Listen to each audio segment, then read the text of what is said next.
want, wait. Why A makes the sound A? We learned that A makes the sound A, like in a, nt, and. Now let's see why this happens.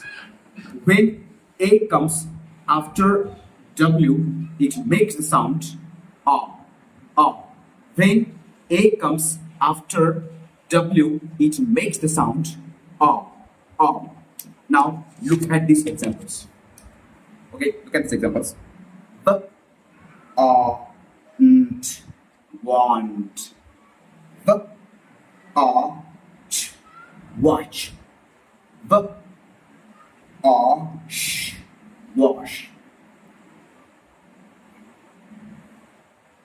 V, a, t, what.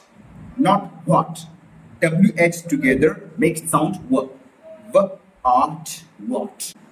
If you want more phonics videos like this, follow my phonics educational channel and comment in the box.